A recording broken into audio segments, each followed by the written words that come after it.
Dara, may kasama na sa kanilang bahay. Wow! Sino kaya yun? Umuwi na kaya yun ng papa ni Dara? Mga kasuki, mga kalingap. So, bago po natin simulan ang video na ito, huwag niyo pong kakalimutang mag-subscribe at Santos Matubang, Kalingap Rob, at Edna Vlogs, at yung aking YouTube channel, Gandang Emmy. Sa mga hindi pa po nakapag-subscribe, please subscribe and please hit the notification bell para lagi po kayong updated sa aking mga ina-upload na mga reaction video. So, ito, alamin natin, sino ba itong makakasama nila Dara? Tara, panoorin po natin ito. Welcome to my channel.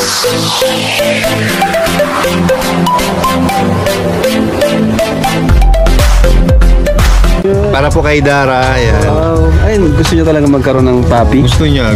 Wow. Anong pangalan nito? Hindi ko alam. Arjun? Wala pang pangalan. Bahala na si Dara magpangalan. Huwag naman Arjun. So, yun mga kasukay, mga kalingap, nakita nyo po yung dala ni Kuya Nel na tuta. Ito ay para kay Dara. So, ang nakikita ko dito na magiging problema ni Dara, mga kasukay, is sino ang magbabantay dyan sa kanyang alaga. Lalo na everyday silang pumapasok sa school, umaga hanggang hapon, magiging kawawa yung tuta niya.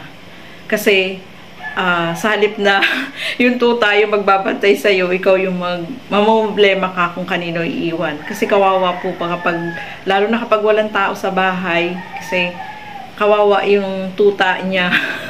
So, yan yung magiging problema ni Dara, mga kasuke. And reality lang po yun, mga kasuke. Kasi kapag may alaga kang hayop o pusa, hindi ka basta-basta makakaalis, especially kung walang kasama yung mga alaga mo. Kasi iisipin mo wala silang pagkain, di ba? So, ang magiging problema dyan ni Dara is kung sino yung mag-aalaga kapag wala sila, no? Kasi lagi silang pumapasok, araw-araw hanggang hapon pa naman, no? Kawawa yung tuta nila, walang kasama, di ba? So, yan ang nakikita kong magiging problema ni Dara, mga kasukay, mga kalingap. Kasi may alaga din kami, no? Kapag umalis ka ng bahay, hindi ka pwedeng matagal, kailangan iwanan mo ng pagkain. Tapos, basta, yun ang magiging problema. Alam ko, yun yung mga nagiging problema ng mga may alagang hayop. So, sa halip na ikaw yung aalagaan ng hayop, magbabantay, yung alaga mo ang problemahin mo. Yun yung makikita niyang ano dyan. So, maganda yung tuta na dala ni Kuya Nel, no? Napaka-cute. Napaka-cute ng tuta, may lahi, no? So, ituloy pa po natin. Inuuran po, pero inuuran po, pero ito po. Wow! Ito po mga kalingap, yung binili natin Jetmatic. Nandito yung po machine. yung laman. Andun yung laman. So, thank you kay Sir Lito. Thank you po. Yung ano, may internet na kayo? Sabi Wala ni... pa po. Sabi ni Kuya Robin, meron na daw. Baka ibig niya sabihin, nakapag ano na siya? Nakapag ano na po, pero di pa sabi po na. nakakabit. Kung may internet na kayo, magagamit nyo na itong TV nyo. Sobrang excited na nga po. Ha? Sobrang excited na po magpanood. Dito na kayo manonood ng vlog. Opo. Grabe. Hindi naman na kayo nalulungkot dito sa bago nyong Hindi bahay. po. Hindi na. Hindi na po dito. Sobrang saya po. Parang kahit si Darang saya ng mukha. Kahit dalawa lang kayo dito, okay naman. Sobrang saya po kasi. Hindi man kayo naboboring. Hindi naman po. Ano sabi ni Papa mo? Kailan daw siya uwi? Sa Pasko po. Pasko? Ayan, sana makita natin siya. Wow, ang daming blessing nila Dara, no? Ang daming nagmamahal dito sa kanilang magkapatid, mga kasukay, mga kalingap. Nakakatuwa, no? Si Dara, mayroon ng magandang bahay, kumpleto sa gamit.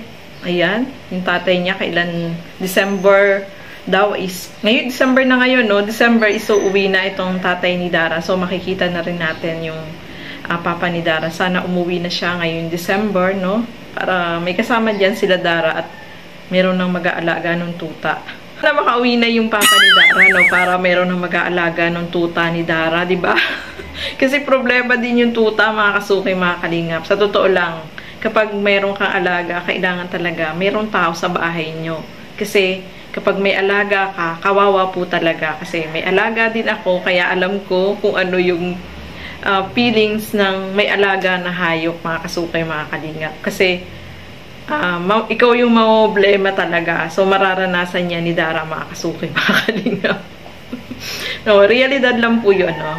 So, ayan, nakita natin, napakaganda ng bahay ni Dara. At nakagulat si Kalingap Rob kasi nilagyan niya ng trapal doon sa likod. Kasi nga, kapag umuulan po doon ay pumapasok yung tubig na ampias. Siyempre, mababasa yung loob. So, yun ang naisip ni Dara na lagyan ng trapal para hindi naman pasukin ng tubig, no? Sana nga yun ni Kalingap Rob, maipasarado na para mas maganda. Kasi hindi na sila mababasa doon sa loob ng kusina, no? So, meron din silang pinakabitan din po sila ng internet. Wow, grabe. Ang laki po talaga ng ipinagbago ng buhay, yung kalagayan nila Dara, no? Maraming nagmamahal kay Dara, no? Yung mga sponsor na laging nagbibigay sa kanila ng pera, no? Napakadami po, mga kasukoy, mga kalingap. Kaya napakapalad ni Dara, sila magkapatid, dahil natulungan at nakita sila ng kalingap, no? Kung hindi dahil sa kalingap, syempre, hindi mababago yung kanilang kalagayan, no? Especially ngayon, hindi na problema si Dara sa everyday na kailangan nila, yung panggastos, yung baon sa school, no? So, nandyan yung kalingap na talagang handang gumabay. Si Kalingap Rob ay nandyan para sa kanila, no? So, ayan, masaya tayo sa naging nangyayari dito kay Dara, mga kasuking, mga kalingap. So, ang hiling naman ni Kalingap Rob is mag-aral siya mabuti, pagbutihin niya, no? Makapag-college siya, makapagtapos ng pag-aaral niya, mga kasuking, mga kalingap. Dahil yun ang napakaganda na may isukli ni Dara dun sa mga tulong na ibinibigay sa kanya, no? So, ayan, maraming salamat po sa inyong panonood at lagi po natin suportahan lahat ng mga Kalingap partners at Kalingap reactors. So, hanggang dito na lamang po muna. Keep safe everyone. Thank you for watching. Mabuhay po tayong lahat. Bye-bye!